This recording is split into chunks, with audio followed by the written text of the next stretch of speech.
Hello everyone, welcome into GCTV. My name is Alyssa Lang, joined by Chris Clark here inside at Williams-Brice Stadium. It's a little rainy outside. It is Clemson week, as most of us know, so we are going to break down that game, starting with Clemson. Who on offense and what does Clemson do on offense? What are you expecting them to do to give the Gamecocks trouble this Saturday? Well, Clemson's known for their high-powered offense, something that South Carolina's been able to slow down the past few years under Chad Morris. That's a big reason for South Carolina's success lately. So obviously it starts at quarterback with Taj Boyd.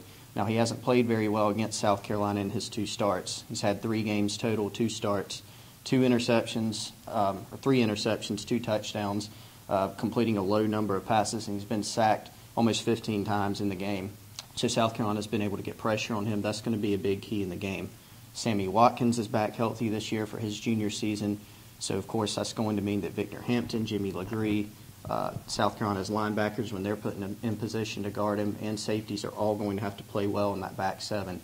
The other receiver is Martavis Bryant for Clemson. They don't have Nuke Hopkins this year, but Martavis Bryant's a big, tall, fast guy who can get downfield.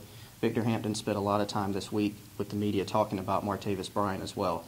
So those are going to be some keys to prevent those big plays in the passing game.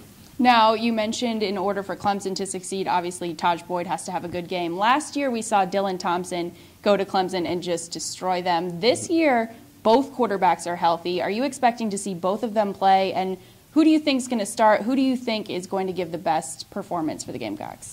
It's got to be Connor Shaw. I mean, this is senior day. He's going to be honored before the game, of course.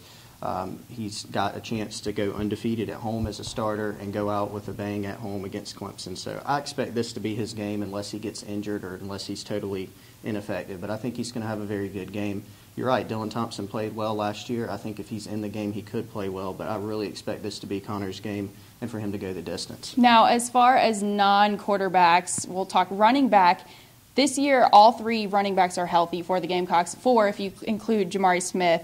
Who do you think non-quarterback has to have a standout game on the offense in order for the Gamecocks to succeed? Yeah, running the ball is going to be a big part of what South Carolina needs to do to win this game.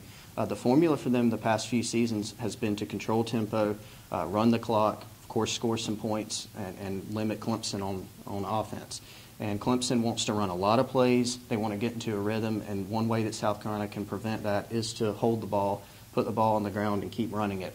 So Mike Davis needs to have a big game. You're exactly right. They've got a full, healthy stable of running backs. Last year they didn't have Marcus Lattimore or Brandon Wilds. The previous year they had banged up at the running back position as well. So this year having a full stable, I think Mike Davis can have a good game.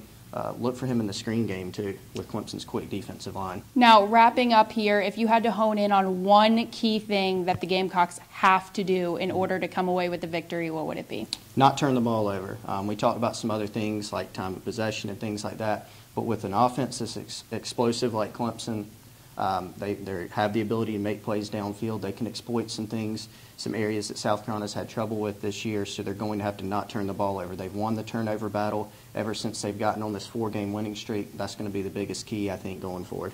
All right, well, that will do it for this Clemson preview of GCTV. Be sure to check out GamecockCentral.com for all your Gamecock athletic needs, and we will see you next time.